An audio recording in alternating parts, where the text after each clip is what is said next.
Hello.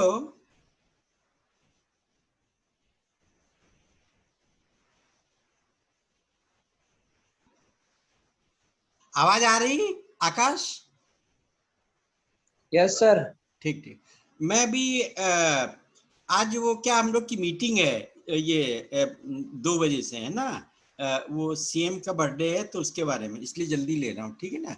तो last time मैंने आपको बताया था कि किस तरीके से हम जो आपके पियर्स के 11 वोवन पैरामीटर्स हैं उनको किस तरीके से हम सिंप्लीफाई करके वर्कआउट करते हैं, है ना। जैसे मैंने आपको बताया कि कोई फैब्रिक प्रॉपर्टीज आपको कोरिलेट करनी होती हैं। जैसे आज मैं आपको बताऊंगा थिकनेस कैसे निकालते हैं कपड़े की, है ना। तो इसके लिए आप टेस्टिंग लैब के अंदर थिकनेस टेस्टर यूज करते हैं। और अगर आपको काउंट और वी मालूम हो तो डायरेक्टली आप कपड़े की थिकनेस निकाल सकते हैं। तो जो आप इंस्ट्रूमेंट से निकालोगे, जो यहाँ पियर्स थ्योरी से निकालोगे, दोनों की वैल्यू आपकी लगभग बराबर आएगी, है ना। तो अभी अभी 6 सेम के अंदर होगा आपके यहाँ थिकनेस टेस्टर, है ना। तो उसमें 10 ग्राम और 50 ग्राम के ऊपर हम फैब्रिक की थिकनेस आपकी निकालते हैं, ठीक है ना। तो क्या होता है इसके लिए कि मैंने आपको पहले आपको फार्मूला बताया था आपको, H1 बराबर, है ना। तो उसी का यूज करेंगे हम।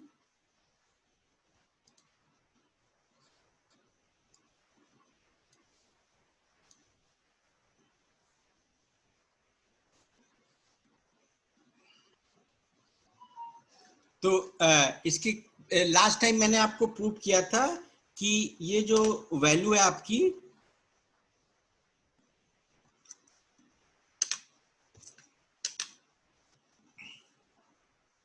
ये इसको ये दैट इज योर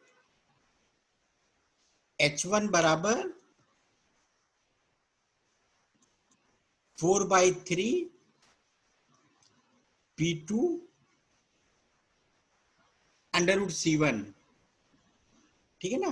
तो H1 जो है ये क्रिम्प एम्पलीट्यूड है, इसका यूज आपके थिकनेस में निकालने में किया जाता है, ठीक है ना। अब आपको और P2 की वैल्यू मैंने आपको बताया था, P2 की वैल्यू आप अगर काउंटिंग ग्लास है तो कपड़े के अंदर आप PPI मेजर करके, है ना, तो P2 की वैल्यू आप निकाल सकते हैं। P2 बराबर होता है 1/, आपका PPI, या पीपीआई को हम यहां पर लिखते हैं एज ए N2। जो कपड़े के अंदर वेब डेंसिटी होती है इसको हम N2 से डिनोट करते हैं, ठीक है ना। तो और क्रिम्प हम निकाल सकते हैं, ये C1 आपकी फ्रैक्शनल क्रिम्प है। इसको आप अभी आपने टेस्टिंग, ये आपका लैब 5th सेम के अंदर टेस्टिंग लैब में क्रिम्प आपने निकाली होगी, है ना। तो या फैब्रिक एनालिसिस लैब के अंदर, तो C1 बराबर होता है आपका L1 minus P2 upon P2।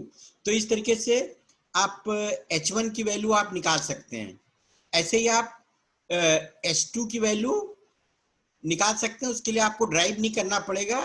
यहाँ पर आप जो ये आपका वेफ्ट है तो यहाँ पर हम वार्प ले लेंगे, और ये जो वार्प है यहाँ पर हम वेफ्ट ले लेंगे, और सीधे आप निकाल सकते हैं H2 बराबर, यहाँ पर जो आपका वार्प है ना। तो ये यहाँ पर आज ये आपका जो वेफ्ट है, तो इसके बीच की दूरी आप देखें तो H2 बराबर हो जाएगी 4/3 P1 √C2, ठीक है ना। तो इस तरीके से आप H1 और H2 की वैल्यू निकाल सकते हैं, ठीक है। और कल मैंने आपको बताया था कि भी ये इसको हमने क्या किया था, जो पियर्स इक्वेशन है ना, उन्हीं को यूलर्स थ्योरम के द्वारा सिंप्लीफाई किया था, ठीक है। और मैं थोड़ा सा आपको बता दूं कि जैसे हमने ये आपका साइन थीटा और ये कॉस थीटा की वैल्यू हमने रख दी थी। तो P2 बराबर आ गया था आपका, P2 बराबर था आपका L1 minus L1 θ1 square by 2, है ना, plus higher powers of this. ऐसे ही आपका H1 निकला था आपका L1 θ1 माइनस हायर पावर्स। तो हमने ये इक्वेशन नंबर हमारी 1 है और ये इक्वेशन नंबर हमारी 2 है। तो हमने क्या निकाला था कि ये आपका थीटा की वैल्यू निकाली थी क्रिम्प से, तो θ1 बराबर निकला था √2 इंटू C1, ठीक है ना। तो ये मैंने कल ड्राइव किया था आपको। θ1 अगर आपकी क्रिम्प मालूम है तो ये वी एंगल की वैल्यू आप निकाल सकते हैं, θ1 की वैल्यू। आपको इन इक्वेशन को सॉल्व करना नहीं पड़ेगा। जैसे मैं बता रहा था कि आप इसका एक प्रोग्राम भी बना सकते हैं, उसके द्वारा भी आप इन वैल्यूज को आप वर्कआउट कर सकते हैं, ठीक है ना। तो θ1 बराबर हो जाएगा √2 इंटू C1। ये था आपका थर्ड इक्वेशन। फिर मैंने प्रूव किया था कि H1 बराबर 4/3 P2 √C1।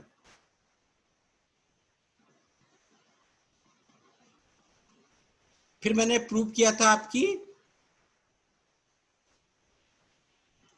√C1% upon N2 plus √C2% upon N1 बराबर है 0.28 E into 1 upon √N1 plus 1 upon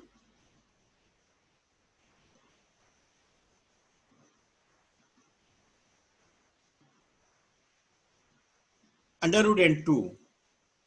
तो यहां पर आपका ये सब फैब्रिक पैरामीटर्स हैं। इसके द्वारा हम बहुत सारे आप जो फैब्रिक के अंदर बहुत सी प्रॉपर्टीज को आप फोरकास्ट कर सकते हैं। जैसे ये मैंने बताया था आपका कि ये जो है आपका C1 क्रिम्प है वार्प की, C2 क्रिम्प है ये आपका वेफ्ट की, और N2 आपका PPI है, N1 आपका EPI है, और ये आपका काउंट है, count of the warp, count of the weft, और E आपका इलेक्ट्रिसिटी है। जैसे मैंने आपको बताया पियर्स ने ये माना था कि यान आपका जो क्रॉस सेक्शन है ये सर्कुलर है, जबकि ये देखा गया यान का क्रॉस सेक्शन सर्कुलर ना होकर के इलेप्टिकल था। तो इलेप्टिकल के अंदर हम क्या करते हैं, इलेक्ट्रिसिटी ये आपका y इंटू एक्स, तो इससे हम E की वैल्यू निकाल लेते हैं, और E की वैल्यू रखने के बाद आपका राइट हैंड साइड बराबर हो जाता है लेफ्ट हैंड साइड, ठीक है ना। तो अब आप इससे बहुत सारी चीजें आप फोरकास्ट कर सकते हैं कपड़े के अंदर। जैसे आप पीपीआई आप बढ़ाते हैं, तो पीपीआई बढ़ाने से क्या हो जाएगा, when you are increasing the picks per inch, तो आप ये देखेंगे C1 की वैल्यू बढ़ेगी। मतलब C1 क्या है आपका, क्रिम्प ऑफ द वार्प। तो वार्प की वैल्यू जो है हमारी वो इंक्रीज करती जाएगी। जैसे जैसे कपड़े के अंदर आप देखें 2 पीपीआई हैं, एक ये है आपका C1 और ये आपका वार्प क्रिम्प है, और दूसरे में पीपीआई आपने बढ़ा दिया, तो आपका जो क्रिम्प है इसकी ये C1 की वैल्यू आपकी बढ़ जाएगी। तो कपड़े के अंदर अगर आप पीपीआई बढ़ाते हैं तो आपका वार्प की क्रिम्प अपने आप बढ़ेगी, ठीक है ना। तो आप खुद ही आप प्रिडिक्ट कर सकते हैं कि इसी इक्वेशन से निकाल करके कि अगर आपने कपड़े के अंदर जैसे डिजाइनिंग के अंदर आपने पिक्स इंक्रीज किए तो वार्प की क्रिम्प कितनी बढ़ेगी, that you can calculate from this formula. ऐसे ही आप ये जो N1 है ये आपका EPI है, ये आपका EPI है, that is called as the N1। तो अगर आप इसको EPI को इंक्रीज करेंगे तो आपका C2 की वैल्यू आपकी बढ़ती जाएगी, है ना। इंच पर इंच अगर आप कपड़े के अंदर जैसे आप रीड आप बढ़ा देते हो, तो रीड बढ़ाने से क्या हो जाता है कि आपका जो वेफ्ट की क्रिम्प है C2 की वैल्यू ये बढ़ जाती है आपकी, क्योंकि आपका इंटरलेसमेंट जैसे या ये मान लीजिए वार्प एंड वेफ्ट का वो ज्यादा होगा, तो ज्यादा होने से आपका क्रिम की वैल्यू विल बी इंक्रीजिंग। तो बहुत सारी प्रॉपर्टीज हैं जिनके द्वारा आप इस इक्वेशन से आप प्रिडिक्ट कर सकते हैं कि कितनी वैल्यू कपड़े के अंदर होगी, है ना। और जैसे आपको तो इसके न्यूमेरिकल्स भी आते हैं आपके गेट और एग्जामिनेशन वगैरह के अंदर। उसके अंदर क्या हो जाता है कि ये स्क्रीन दिख रही है आपको? हेलो? Yes sir. ठीक ठीक। तो इसके अंदर मैं आपको बता रहा हूँ इस इक्वेशन का यूज क्या होता है ना। तो हम जब अभी आप जैसे फाइनल ईयर के अंदर प्रोजेक्ट करेंगे या आप प्रोजेक्ट करते हैं तो आप कपड़े के पिक्स पर इंच, इंच पर इंच को चेंज करते हैं, तो डायरेक्ट आप इस इक्वेशन से आप निकाल सकते हैं कि कपड़े का इंच पर इंच और पिक्स पर इंच आपका किस तरीके से आपका चेंज होगा। तो ये 6 वैल्यूज हैं और इसमें से 5 वैल्यूज आपको दे दी जाती हैं और 6 वैल्यूज को आपको निकाला जाता है। तो अगर आपको यान की इलेक्ट्रिसिटी आपको निकालनी है तो आपको ये वैल्यूज आपको दे दी जाएंगी, है ना। और इनसे आप ई की वैल्यू आप निकाल सकते हैं। ऐसे बहुत सारे न्यूमेरिकल्स इसके ऊपर बेस्ड होते हैं। तो this is the use of this equation and that is derived by the Peirce. और अब मैं बताने जा रहा हूं कि कपड़े की थिकनेस को कैसे निकालते हैं। जैसे मैंने बताया अभी 6M के अंदर आप फैब्रिक थिकनेस टेस्टर होता है, उससे आप टेस्टिंग लैब के अंदर निकालोगे। और यहाँ आप बिना कपड़ा बनाए ही कपड़े की थिकनेस आप बता सकते हैं, एयर परमिबिलिटी, थिकनेस और आपका रीड पिक। तो ये tape length, fabric weight, all these things you can forecast from this equation. That's why आपको जो इंजीनियर बोला जाता है वो इसीलिए बोला जाता है कि you will predict the properties. जैसे सिविल इंजीनियर होता है वो 100 स्टोरी की बिल्डिंग बनाता है, तो बनाने से पहले सब कैलकुलेट कर लेता है कि भी कितना आपका स्टील लगेगा, ये लगेगा। तो ऐसे ही जब आप कपड़ा बनाते हैं, है ना, 1 लाख या 10 लाख मीटर, तो आपका जो वेस्ट होता है बहुत कम होना चाहिए, समझे कि नहीं। तो इसी तरीके से इसका यूज किया जाता है। Now I am going to tell you how to calculate the, ये आपका थिकनेस ऑफ द फैब्रिक।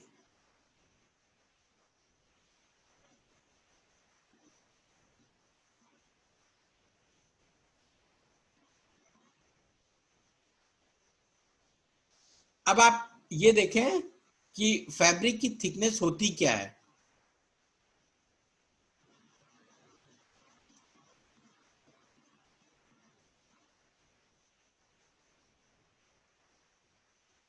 ये आपने वेफ्ट ले लिया,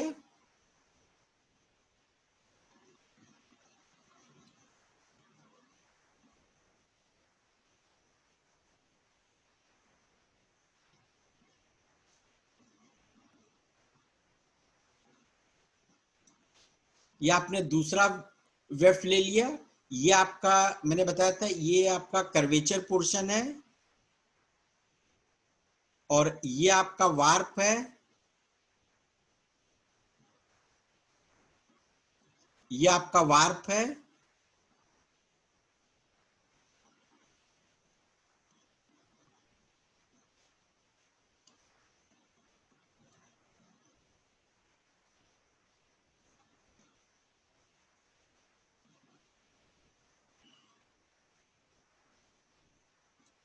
तो ये हो गया आपका प्लेन वीव का क्रॉस सेक्शन, ठीक है ना।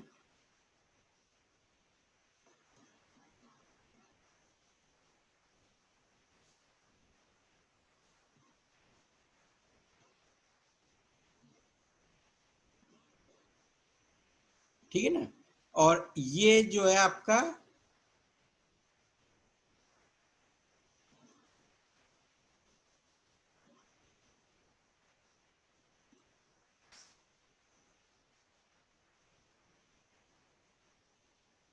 तो आप देखें तो ये जो वैल्यू होती है ये कहलाती है आपकी L1, modular length of the warp, ठीक है ना। और ये वैल्यू कहलाती है आपकी crimp amplitude. This is called denoted, जैसे मैंने अभी आपको बताया था, this is called as the H1, है ना। और H1 को आपने अभी निकाला था, H1 बराबर 4/3 P2/C1, है ना। और ये जो वैल्यू होती है आपकी ये आपका वार्प का रेडियस है, और ये वैल्यू जो होती है ये भी आपका वार्प का रेडियस है, ठीक है ना। तो ये जो होती है आपका, इसको बोलते हैं हम क्राउन। ये जो क्राउन होता है, this is called as the crown, है ना, क्राउन ऑफ द वीव।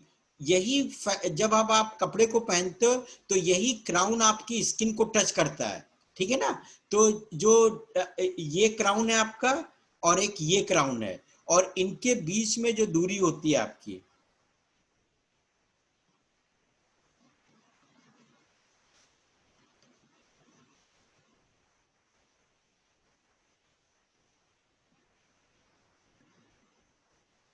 ठीक है ना। अब आप देखें तो ये जो डिस्टेंस होगी आपकी, ये जो डिस्टेंस है, this is called as the R1, और this is called as the R1, है ना। ये वार्प का डायमीटर है, और ये जो होगी आपकी डिस्टेंस यहां से लेकर के इस पॉइंट तक, है ना, ये जो डिस्टेंस होगी इसको बोलते हैं हम T1, या thickness of the fabric, that is called as the T1, है ना। तो T1 बराबर हो जाएगा आपका R1 plus H1 plus R1, है ना। तो T1 बराबर किसके हो जाएगा, R1 हो गया, फिर आपका H1 हो गया, और ये R1 हो गया। या इनके नाम लिख करके भी आप कर सकते हो, जैसे ये आपका AB है, और ये आपका BC है, और ये आपका CD है। तो T1 को आप लिख सकते हो AB plus BC plus CD, और इन्हीं की वैल्यूज, तो AB बराबर है आपका R1, और BC बराबर है आपका H1, और आपका CD बराबर है R1। तो ये जो थिकनेस हमारी हो जाएगी, ये H1 प्लस 2 इंटू R1 के बराबर, ठीक है ना। और डबल, और H1 क्रिम्प एम्पलीट्यूड है, और आपने अभी निकाला था, और R1 की वैल्यू जो हो जाएगी वो D1 के बराबर। Double of the radius is called as the diameter, radius को आप डबल कर दीजिए, वो डायमीटर के बराबर हो जाता है, ठीक है ना। तो अगर आपको H1 मालूम है और D1 मालूम है, तो आप ये T1 की वैल्यू आप निकाल सकते हैं, है ना। और कल मैंने आपको बताया था कि भी ये आपका जो ये H1 होता है आपका, H1 बराबर होता है आपका 1000 में निकालें तो it is equal to 136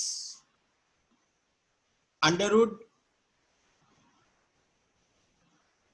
C1% upon N2, ठीक है ना। ये होता आपका कल मैंने निकाला था, इसको ड्राइव किया था H1 को, है ना, 1000 के अंदर, ठीक, 1000 से मल्टीप्लाई करके क्रिम्प, है ना। तो इस तरीके से आप H1 की वैल्यू आप निकाल सकते हैं, ठीक है ना।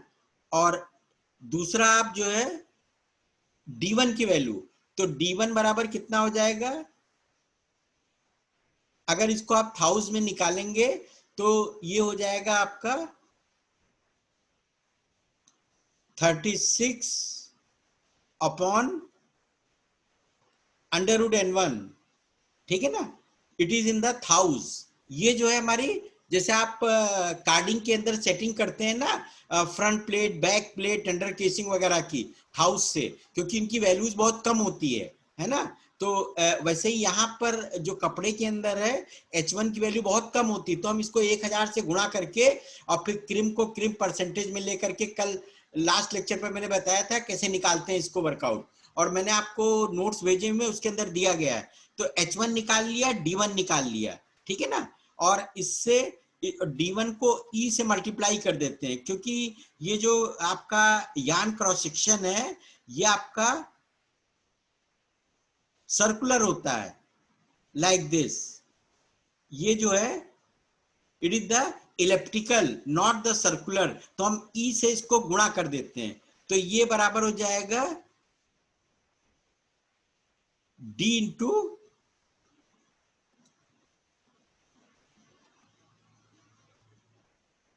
तो ये बराबर हो जाएगा डी इंटू ई। तो ये जो हो गया आपका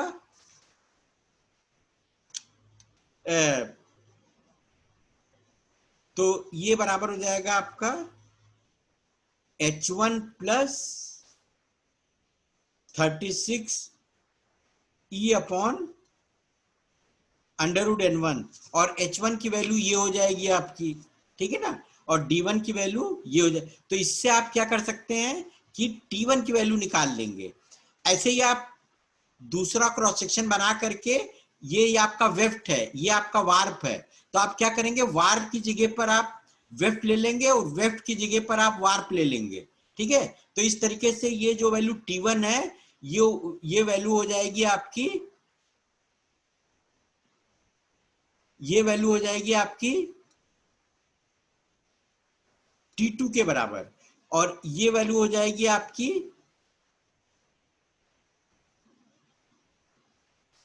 S2, और ये वैल्यू हो जाएगी आपकी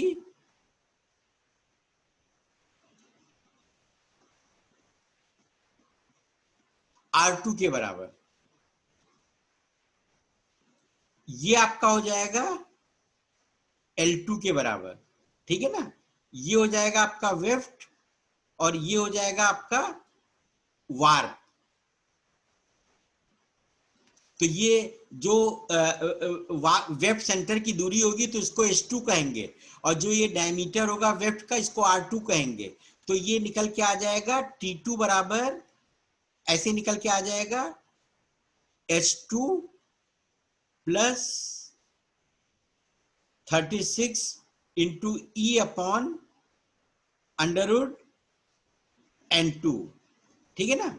अब आप ये थिकनेस क्या होती है कपड़े की, ये इस पॉइंट से लेकर के इस पॉइंट तक, इसके बहुत सारे तो ये कहलाता है आपका क्राउन, ठीक है ना। और जैसे आप जूट फैब्रिक बनाते हैं तो आपको इस तरीके से H1 और H2 को रखना है कि जूट फैब्रिक यहाँ पर क्राउन पर नहीं आना चाहिए। अगर ये यहाँ पर जूट फैब्रिक आपका आ जाएगा तो it will pierce to your skin, है ना। ये जब हम कपड़ा जूट या कोई ऐसा फाइबर यूज करते हैं, कार्बन फाइबर या ग्लास फाइबर, तो हमारा जैसे आप कोई ब्लेंड आपने यूज किया तो यहाँ पर आपका कॉटन आना चाहिए या विस्कोस आना चाहिए क्राउन पर, और यहाँ पर आपका जो है ये दूसरा फाइबर आपको यूज करना चाहिए। तो इस तरीके से हम इन डिजाइनिंग पैरामीटर्स का यूज करके हम कपड़े की डिजाइन करते हैं कि जब हम डिफरेंट न्यू फाइबर्स को यूज करते हैं instead of the cotton, polyester and viscose, तो इसी के द्वारा हम जो है वो इनका H1 और H2 का यूज करते हैं। तो अभी आप थिकनेस टेस्टर से वैल्यू आप निकालेंगे कपड़े की, जैसे आप कावाबाटा इंस्ट्रूमेंट फास्ट में आपने निकाला था थिकनेस कंप्रेशन वैल्यू, तो वैसे ही आपका T1 और T2 की वैल्यू निकाल लेंगे, और जो वैल्यू ज्यादा होगी, अगर T1 is more than T2 तो कपड़े की जो थिकनेस होगी वो T1 होगी। If T1 is more than T2, अगर आपका T2 की वैल्यू ये ज्यादा है T1 से, तो कपड़े की जो थिकनेस होगी वो T2 के बराबर होगी। मतलब आपके जो मैक्सिमम डिस्टेंस होगी, है ना, ये आपका T1 और T2 में, that will be the thickness of the fabric. तो इस तरीके से आप कपड़े की थिकनेस निकाल सकते हैं। आप इसके ऊपर प्रोजेक्ट भी कर सकते हैं फाइनल ईयर या थर्ड ईयर वगैरह के अंदर भी, कि जैसे आपको कोई प्रोजेक्ट करना है, थिकनेस निकालना है, तो आप थिकनेस टेस्टर से आप निकाल सकते हैं, और डायरेक्ट आप T1 और T2 की वैल्यू आप निकाल करके और डायरेक्ट आप बता सकते हैं, और दोनों में आप कोरिलेशन निकाल सकते हैं कि भाई कपड़े की जो थिकनेस है वो बिना थिकनेस टेस्टर के आप निकाल सकते हैं, ठीक है ना। तो इस तरीके से आप प्रोजेक्ट भी ले सकते हैं डिफरेंट फाइबर्स को लेकर के, और आपको थिकनेस टेस्टर की जरूरत नहीं पड़ेगी, खाली आपको ये वैल्यूज आपको मालूम होनी चाहिए, H1 और ये आपका काउंट आपका, ठीक है ना।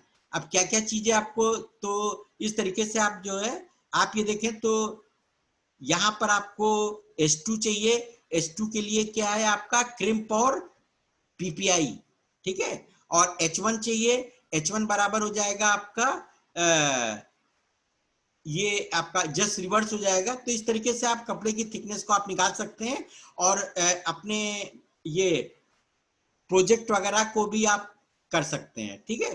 तो ये मैंने एक यूज बताया कपड़े का, किस तरीके से पियर्स थ्योरी का यूज किया जाता है आपका कवर फैक्ट या आपका थिकनेस निकालने के अंदर, ठीक है।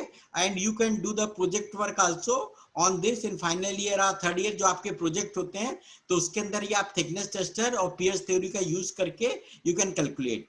अब मैं आपको नेक्स्ट चैप्टर में लूंगा आपका ये आपका fractional cover,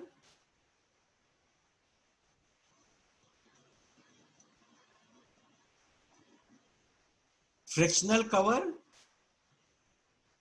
and cover factor. ये बहुत ही इंपॉर्टेंट चीज होती है आपका कपड़े के अंदर, है ना। और ये जो आप सेटिंग वगैरह करते हैं कपड़े के ऊपर, बीट अप फोर्स वगैरह जो आप बढ़ाते हैं, है ना, तो उनके अंदर क्या हो जाता है, इसका कवर फैक्टर के ऊपर यूज पड़ता है ना। जैसे आप ओपन शेड के अंदर बीटिंग करते हैं या सेमी ओपन के अंदर करते हैं, तो ओपन शेड के अंदर जब बीटिंग करते हैं तो आपका रीड का फोर्स जो होता है वो पिक के ऊपर बहुत तेज पड़ता है आपका, तो इससे हमारा कपड़े का जो कवर फैक्टर आता है वो ज्यादा आता है। या आप अर्ली शेडिंग या लेट शेडिंग करते हैं तो इनका भी इफेक्ट आपका फैब्रिक के कवर फैक्टर या कवर के ऊपर पड़ता है, ठीक है ना। और आपको बता दें जितने भी टाइप के कपड़े हैं इनका सबका कवर फैक्टर की वैल्यू फिक्स है। जैसे आप सूटिंग बना रहे हैं, शर्टिंग बना रहे हैं, डेनम बना रहे हैं और लॉन्ग क्लॉथ बना रहे हैं, है ना, या कोई भी क्लॉथ आप बना रहे हैं, तो जैसे आप टोबैको क्लॉथ आप बनाते हैं, मतलब एक कपड़ा होता है जिससे हम ये टोबैको की लीव्स जो होती है इनको कवर करते हैं, तो इसके अंदर क्या हो जाता है अगर पूरी रेस पड़ती है टोबैको प्लांट के ऊपर तो जो हमारा लीफ है वो ब्लैक कलर की हो जाती है। तो हमको ऐसा कपड़ा चाहिए जिसके अंदर 50% कवर फैक्टर आपका होना चाहिए। तो हम ऐसा कपड़ा डिजाइन करते हैं, कवर करते हैं कि कपड़े के ऊपर आधी धूप पड़ेगी, आधा आपका शेडो रहेगा, तो उससे हमारी लीफ जो होती है वो बेटर रहती हैं। और आप देखें कि शूटिंग के अंदर, है ना, वाइडर लूम्स हैं, तो आपका जो आपका इसेंट्रिसिटी है लूम की उसको हम कम ज्यादा कर देते हैं। शूटिंग के अंदर आपका विड्थ ज्यादा है ना, तो हम क्या करते हैं इसेंट्रिसिटी को बढ़ाने के लिए आपका क्रैंक रेडियस को बढ़ा देते हैं और क्रैंक लेंथ को कम कर देते हैं। जैसे आपका E बराबर होता है E is proportional to R square upon L, है ना। तो हम जो वाइडर लूम होते हैं तो रेडियस को हम बढ़ा देते हैं, क्रैंक की रेडियस को, ये आपकी इसेंट्रिसिटी होती है। एल आपकी क्रैंक, आप ये आपको पढ़ाया गया होगा theory and design of textile machines में, E is proportional to R square upon L।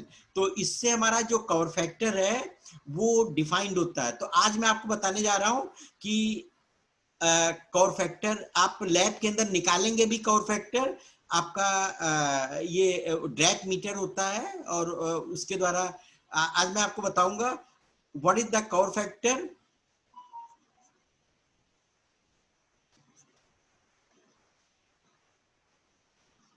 तो आप ये देखें कि भी ये जो आपका फ्रैक्शनल कवर, फ्रैक्शनल कवर आपका क्या हो जाता है कि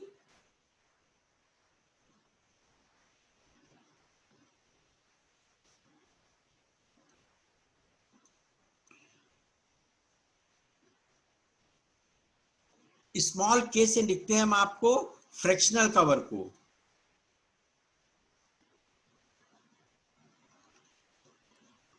ये fractional cover is denoted by the small के, और जो कैपिटल के होता है आपका ये कहलाता है आपका कवर फैक्टर। दोनों एक ही चीज होती है, बस ये कहलाता है आपका कवर फैक्टर। जैसे आप एक जैसे आपने 100 या आपका पैसे ले लिए या एक आपने रुपया ले लिया, तो 1 रुपए के अंदर 100 पैसे होते हैं आपके। तो दोनों चीजें एक ही हैं, चाहे आप 100 पैसा लिख दो या आप 1 रुपी लिख दो, है ना। तो दोनों की वैल्यू आपकी बराबर होती है, ठीक है ना। तो ऐसे ही ये इनका K1 और K की वैल्यू भी बराबर होती है, मतलब एक्चुअल वैल्यू बराबर होती है। और होता क्या है आपका कि ये आपका स्मॉल k बराबर होता है आपका projected area upon total area. Projected area upon total area, ठीक है ना। जैसे कपड़े के ऊपर आप लाइट डालते हैं तो कुछ तो वार की या वेब की वजह से वो शेडो आ जाएगा, और जो आपका खाली पोर्शन होगा वहां से लाइट आपकी पेनिट्रेट करेगी। तो हम दोनों एरिया को आप निकाल लेते हैं, projected area and total area, और इसी को बोलते हैं हम फ्रैक्शनल कवर, ठीक है। और इसकी वैल्यू हमेशा के की वैल्यू जो होती है, स्मॉल के की वैल्यू हमेशा 1 से कम होती है। तो फ्रैक्शनल कवर की वैल्यू 1 से हमेशा कम होती है, ठीक है ना। और कैपिटल के की वैल्यू जो होती है कवर फैक्टर, तो कवर फैक्टर की जो वैल्यू होती है ये आपका मैक्सिमम कवर फैक्टर जो ये आपका लेस देन 28 होती है in case of the cotton system, ठीक है ना। अलग अलग सिस्टम में इसकी वैल्यू अलग अलग होती है। तो अगर K1 बराबर फ्रैक्शनल कवर 1 है तो इसको कवर फैक्टर को हम लिखते हैं K बराबर 28। ये दोनों चीजें आपकी बराबर हैं, ठीक है ना। अब मैं आपको बताने जा रहा हूं कि वार्प कवर फैक्टर और वेफ्ट कवर फैक्टर कैसे निकालते हैं, क्योंकि इनका यूज जो है अभी पियर्स थ्योरी में हम करेंगे। तो इसलिए एक I will give you the little idea about the your आपका कवर फैक्टर, और ये आपका चैप्टर भी है कवर फैक्टर का, ठीक है। तो now I will cover the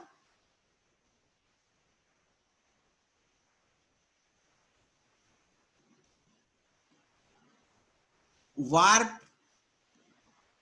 cover, ठीक है।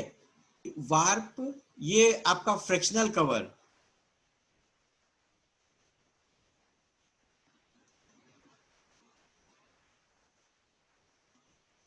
ठीक है। तो ये अगर आप 1 इंच कपड़ा ले लें और ये आपका जो है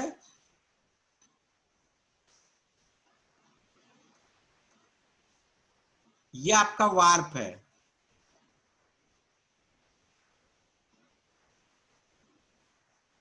और इसकी जो लंबाई है ये मैंने ले लिया आपका 1 इंच, और ये जो आपका ये विड्थ है और लेंथ भी है जो ये 1 इंच के बराबर है, और ये आपका वार्प है, और ये हो जाएगा आपका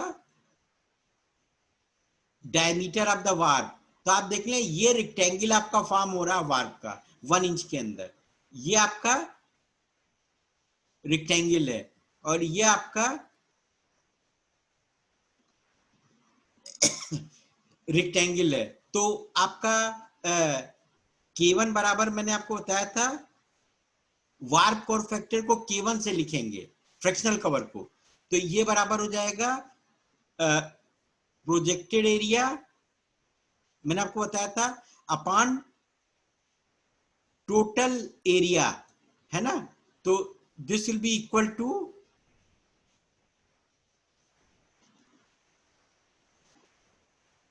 आपका, this is nothing but projected area of warp,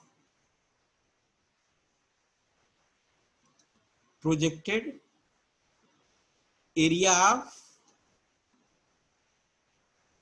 warp, और ये हो जाएगा आपका टोटल एरिया। तो टोटल एरिया कितनी होती है, लेंथ इंटू विड्थ। तो आपका ये जो टोटल एरिया है ये बराबर क्या हो जाएगा, लेंथ इंटू विड्थ। तो ये लेंथ भी हमारी 1 इंच है और विड्थ भी हमारी 1 इंच है। तो टोटल एरिया कितना हो जाएगा, 1 इंच स्क्वायर। तो ये बराबर हो जाएगा टोटल एरिया बराबर 1 इंच स्क्वायर। तो इसको हम लिख सकते हैं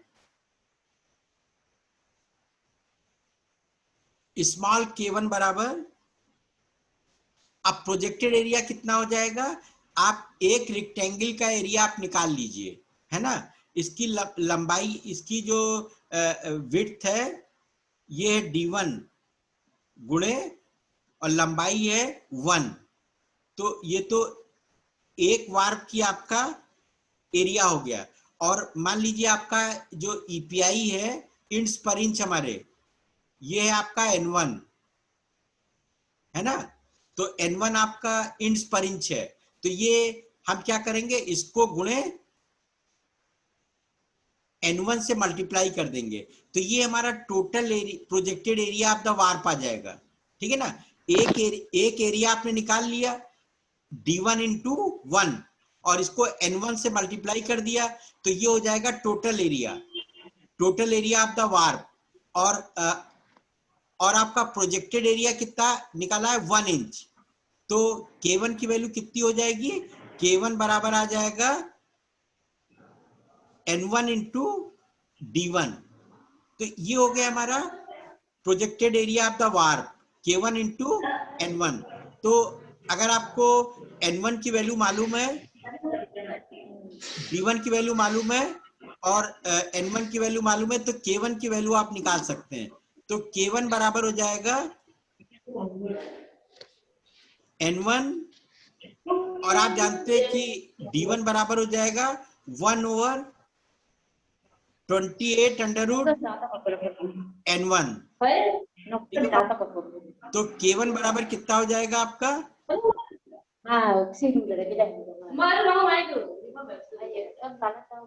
N1 upon 28 under root N1। और अगर हम राइट हैंड साइड और लेफ्ट हैंड साइड को दोनों को हम 28 से मल्टीप्लाई कर देते हैं, this is multiplied by 28 and this is multiplied by 28, तो ये कहलाता आपका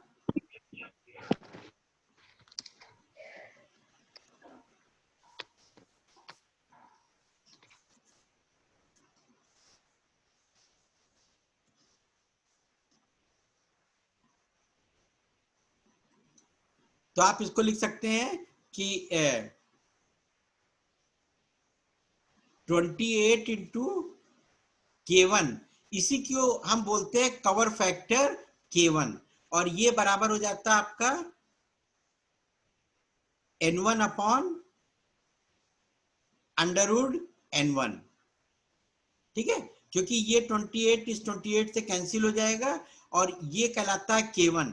तो अगर आपको फ्रैक्शनल कवर मालूम है तो उसको 28 से मल्टीप्लाई कर दीजिए, तो वो कवर फैक्टर के अंदर चेंज हो जाएगा, ठीक है ना। तो जैसे मैंने बताया कि मैक्सिमम कवर फैक्टर कितना हो सकता है, 1। ये जितने भी आपके जैम्ड स्ट्रक्चर्स वगैरह होते हैं ये लगभग एक के बराबर, एक तो नहीं हो सकता, ये थ्योरेटिकल है। Fractional cover it is always less than 1, ठीक है ना। तो आपको अगर फ्रैक्शनल कवर आपको मालूम है तो आप कवर फैक्टर को आप निकाल सकते हैं, या कवर फैक्टर मालूम है तो आप फ्रैक्शनल कवर को आप निकाल सकते हैं। और ये हर एक कपड़े का, चाहे सूटिंग हो, शर्टिंग हो, आपका लॉन्ग क्लॉथ हो, डेनम क्लॉथ हो, हर एक का कवर फैक्टर, ये आपका वैल्यू ऑफ द, ये जितनी भी आपकी वैल्यूज होती हैं आपकी,